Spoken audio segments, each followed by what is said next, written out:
Are there any thoughts regarding what, not even just technologies you'd bet on, but what you see as kind of the most interesting spaces where things are happening right now? And are there any things you'd say people aren't paying attention to this, but keep an eye on it right now? Well, I'm always interested in places where people are making fresh mistakes. So, the hardware thing is of great interest to me. If you'd told me, 5 years ago that augmentation would be about putting like little virtual wrappers on gizmos that are running around on the floor, I would have thought, what the heck is that about? But, it is easier to make those, and there is kind of a maker scene, and, the stack of private manufacturing has collapsed. You can just sort of go out and like make a little gizmo.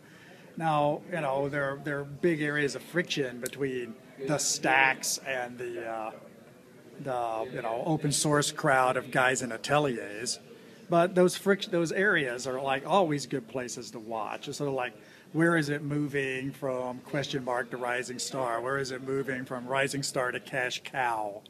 There's always going to be sparks in the air, smoke in the ceiling, and blood on the floor in these particular transition areas, and you can kind of map technologies moving through these grand things, and it's not always pleasant, and people have emotional fits about it. It's like, oh, you've made money, you must not be a teenager.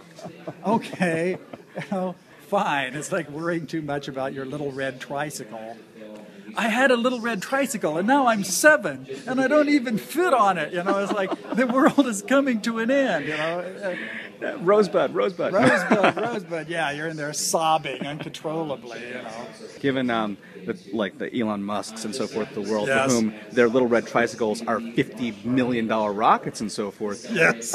I mean, how do you feel about that? Because there's almost like, Elon Musk is your maker on super steroids, right? Yes. He's the guy who actually can bring together industrial grade, hacking.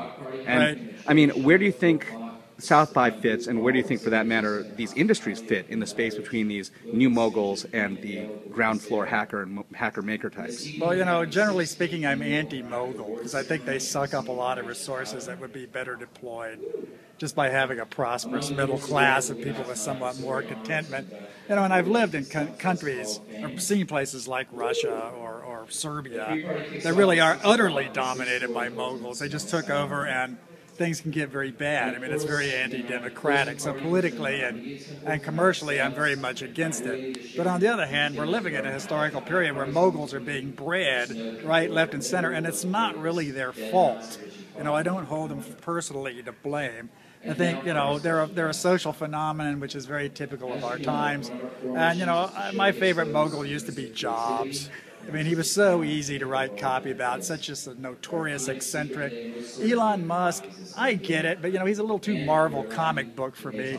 My favorite mogul really is Sergey Brin. I'm becoming quite the Brin fan. Really? Oh, yeah, I'm like finding him really entertaining. He's just like, moved into the mogul stage. He's I don't know. He's kind of the ideal contemporary mogul. I think he's like our Jobs. He's like the Jobs of the teens, and I think he's deliberately modeling himself on that kind of I'll do moonshots, I'll be insanely great kind of Silicon Valley ideology. And the fact that he's a Russian guy, that he's a Russian emigre, it's so post-Cold War. It's so contemporary and so global. Why not a Russian guy? There's something great. It's like having a black president. Why not a black president? We've got a Well, Russian that's never going to happen. Well, yeah. It's like the Cold War's freaking over. We got like a Russian guy building handheld devices. It's just exciting. Speaking as a novelist, he's just really good copy. Elon's comic book style guy. Sergey is like big Russian novel kind of guy.